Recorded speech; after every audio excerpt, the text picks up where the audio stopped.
Desató alertas por posibles intoxicaciones y, como le aseguró la legisladora demócrata Sheila Jackson Lee a Celia Mendoza, ahora comienza una batalla por fondos en el Capitolio estadounidense para canalizar la recuperación. La inundación generada por Harvey a una planta química que pertenece a la compañía Arkema llevó a que ésta perdiera la capacidad de refrigerar peróxido orgánico usado para fabricar productos plásticos, desatando una serie de explosiones según las autoridades. Nosotros ayudamos a coordinar la evacuación de todos los residentes dentro de un radio de 1 milla y media alrededor de la medianoche. 14 policías fueron evaluados en hospitales locales tras reportar irritación respiratoria. Por ahora, las autoridades aseguran que la situación está controlada. Creemos que el humo es un irritante no tóxico. El plan del Departamento de Bomberos desde el principio es dejar que el incendio se consuma. El vicepresidente de los Estados Unidos y su esposa se reunieron con víctimas del huracán Harvey en Rockport, mientras legisladores locales como la congresista demócrata Sheila Jackson visitó a damnificados en este centro de convenciones. Durante conversación con La Voz de América, explicó cuáles son los retos financieros que enfrentarán para proveer ayuda, así como qué está haciendo para conseguirlos. Sabemos que en el huracán Sandy el daño fue de $7.000 millones y terminamos meses más tarde recibiendo $50.000 millones. La gente estaba sufriendo y, como he dicho a los habitantes en la costa este, los miembros del Congreso que representaban a los sobrevivientes de Sandy aún siguen pagando y siguen tratando de recuperarse. Es por ello que Jackson busca una solución bipartidista desde el Congreso. Queremos presionar para conseguir los fondos. Estoy diseñando un paquete de ayuda. Los números creemos serán altos, pero aún no conocemos los alcances de esta catástrofe única. ¿Cuánto daño ha causado a los damnificados? La gente no lo puede digerir aún. Están diciendo que han sido entre 30 y 40 mil hogares, más o menos. Lo que está claro, según la Agencia Federal de Manejo de Emergencias, es que los estragos se sentirán por años en Texas. Y hacemos contacto en vivo ahora con Celia Mendoza para preguntarle qué recomendaciones están dando las autoridades ahora que han cesado las lluvias, pero no las inundaciones. Y, por ejemplo, escasea el agua y algunos medicamentos, Celia. Así es, Lina, esto es algo que pone a las autoridades en un estado de alerta, en especial por la posibilidad de una crisis sanitaria. Recordemos que estamos en verano y todavía pueden haber brotes de mosquitos y eso podría traer otras enfermedades, pero al mismo tiempo se les recomienda a las personas que tengan mucho cuidado al acceder a sus casas, que no pasen mucho tiempo, que saquen todos los objetos que están dentro, porque pueden haber productos o algún tipo de gas que sea tóxico. Al mismo tiempo se está poniendo en alerta a las personas, ya que estas aguas por las que estuvieron caminando podrían tener también algún tipo de problemas para la piel. Esto es una alerta que las autoridades están poniendo a las personas que han sido afectadas y definitivamente que están siguiendo paso a paso a medida que pasa el tiempo, en especial en las áreas donde no hay acceso a agua, y esto es en las áreas que tocó primero Harvey, en Rockport, Galveston, Corpus Christi, donde podrían ver brotes de enfermedades como el cólera, entre otras. Y esto definitivamente ha llevado a que la Guardia Nacional y el mismo Ejército de los Estados Unidos y la Marina estén tratando de asistir en ese proceso para poderles otorgar a estas personas una solución lo antes posible.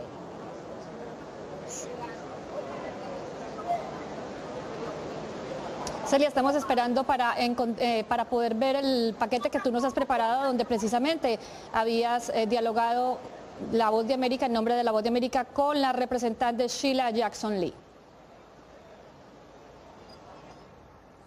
Me dicen que parece que tenemos problemas técnicos, no tenemos el paquete. Cuídate mucho, Celia, y también, como tú lo reportabas, el vicepresidente Mike Pence estuvo todo el día hoy dialogando con las víctimas, pero además colaborando con la recopilación o la recolección de escombros y desechos.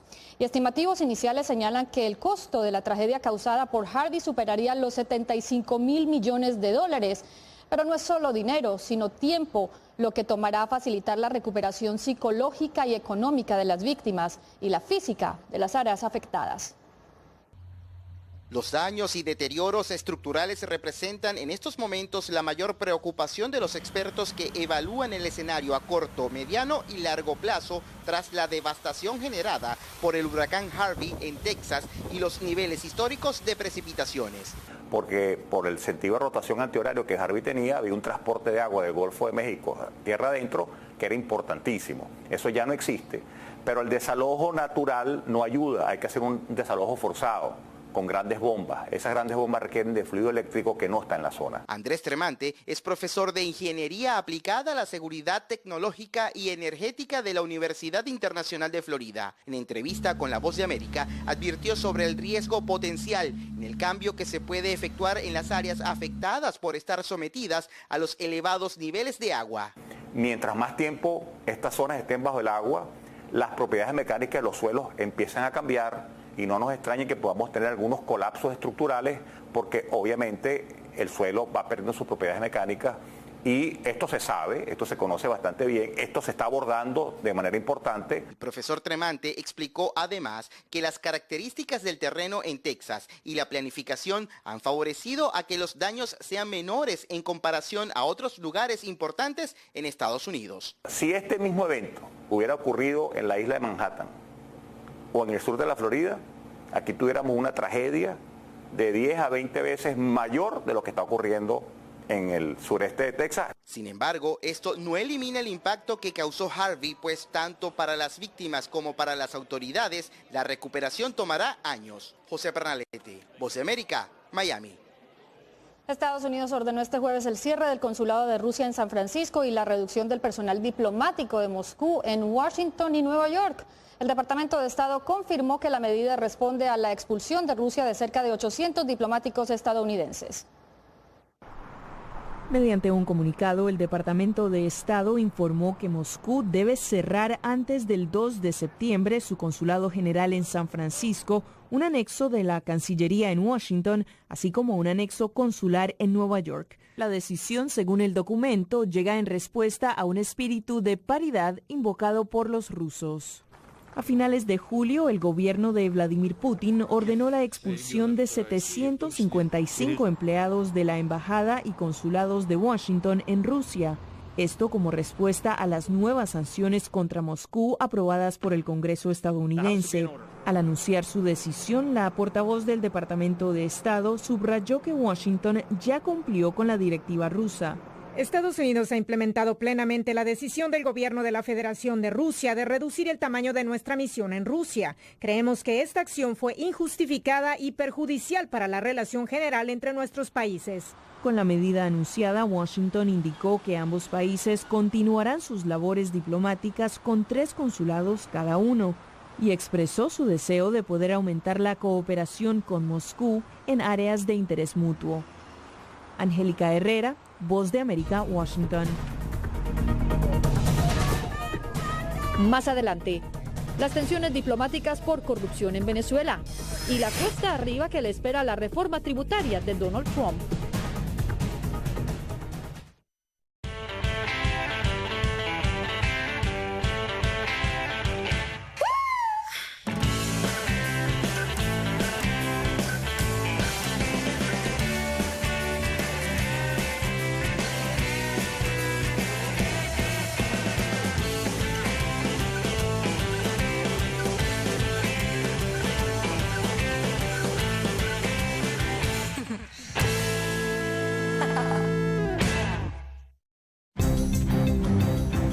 Somos la Voz de América.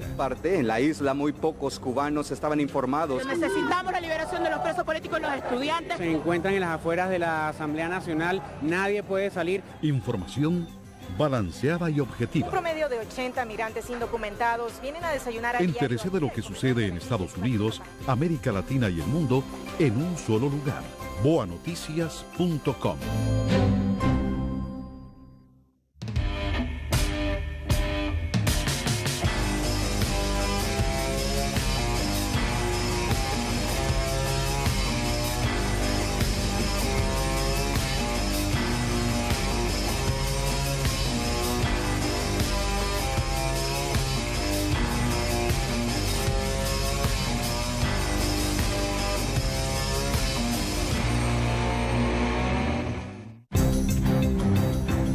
Somos la voz de América.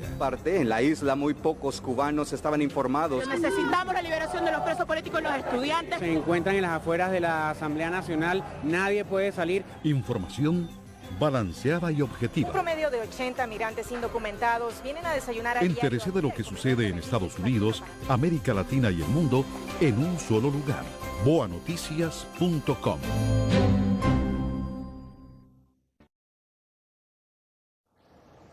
Suma preocupación expresó el Departamento de Estado por la solicitud que hizo el presidente de Guatemala al secretario general de la ONU para que expulse al líder de la comisión del organismo encargada de investigar en ese país los mayores casos de corrupción de su historia. Así lo expresó a Belén Mora John Kramer, subsecretario de Estado adjunto para el hemisferio occidental.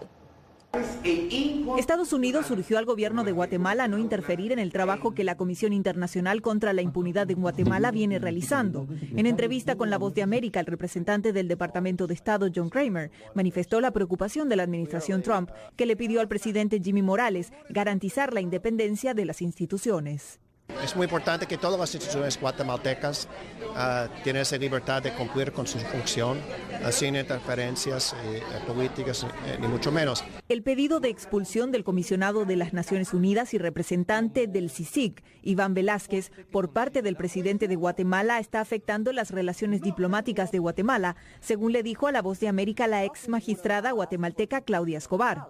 Vemos que ha generado muchísima atención de todo el cuerpo diplomático de Estados Unidos y de otras organizaciones, obviamente de Naciones Unidas, que es la que está respaldando el esfuerzo de CICIG, pero también de Unión Europea. Pero la crisis no es solo institucional, ya que tras el anuncio del mandatario guatemalteco de declarar persona no grata al comisionado Velázquez, las reacciones en las calles dejan ver la división que existe en el país. Luego también hay una polarización de la población. Esta crisis es una crisis política, es una crisis social, es una crisis diplomática. El pedido del presidente Morales no pudo ser aplicado por una decisión del Poder Judicial guatemalteco que frenó la expulsión de Iván Velázquez. Belén Mora, Voz de América, Washington. El presidente Donald Trump eligió el estado de Missouri para insistir en la necesidad de reformar el sistema tributario estadounidense. Sin revelar aún muchos detalles sobre su propuesta, el mandatario espera que los legisladores en el Capitolio, con mayorías republicanas, apoyen su iniciativa, pero la realidad señala que sus intenciones no serán fácilmente aprobadas. Desde Missouri, donde fue recibido tanto por partidarios como opositores, el presidente Donald Trump insistió en la inminente necesidad de modificar el sistema tributario estadounidense. Mi gobierno está adoptando un nuevo modelo económico. Se llama, muy simple, el modelo estadounidense. Bajo este sistema animaremos a las compañías a contratar y crecer en Estados Unidos, a aumentar los salarios para los trabajadores estadounidenses y a ayudar a reconstruir las ciudades y comunidades estadounidenses. Para atraer a las compañías que hacen negocios en Estados Unidos, el mandatario argumenta que es necesario reducir los impuestos corporativos y simplificar el proceso burocrático. Es una oportunidad única en generaciones el entregar una reforma tributaria para los trabajadores estadounidenses y estoy totalmente comprometido a trabajar con el Congreso para lograr esta tarea. No quiero ser desilusionado por el Congreso, ¿me entienden? Los partidarios del presidente aprueban su plan económico. Reducción de impuestos, amo a este hombre. Devuelve el sentido común a Estados Unidos. Pero al mismo tiempo algunos trabajadores manifiestan desconfianza. Dependo de las estampas de alimentos, trabajo 50 horas a la semana y aún así dependo de las estampas para alimentar a mi familia. Y mi compañía de seguro médico me canceló. No tengo seguro de salud, lo tenía antes de que él fuera elegido, así que tiene que ver con él. Los legisladores aún deberán de estudiar este anteproyecto de reforma tributaria que según algunos críticos solo beneficiaría a las clases altas. Este es solo uno de los argumentos que deberá de superar esta propuesta en un muy dividido Capitolio frente al tema a pesar de las mayorías republicanas. Verónica Valderas Iglesias, Voz de América, Washington.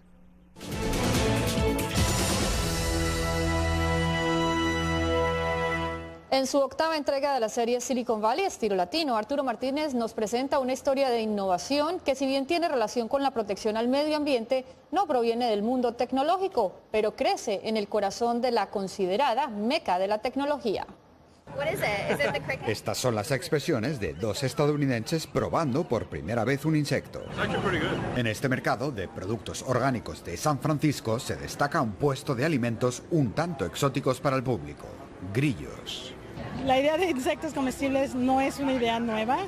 80% del mundo consume insectos, excepto Estados Unidos y parte de Europa. Mónica Martínez, creadora de Don Buguito, explica que, inspirada por la cocina precolombina mexicana, decidió hace 7 años introducir la gastronomía de insectos en Estados Unidos. Esta supondría una alternativa a la carne animal.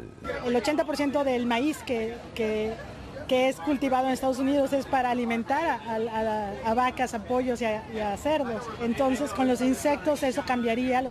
Según un estudio de Naciones Unidas, para producir 1 kilo de res son necesarios 22.000 litros de agua. Además, la ganadería es responsable del 18% de las emisiones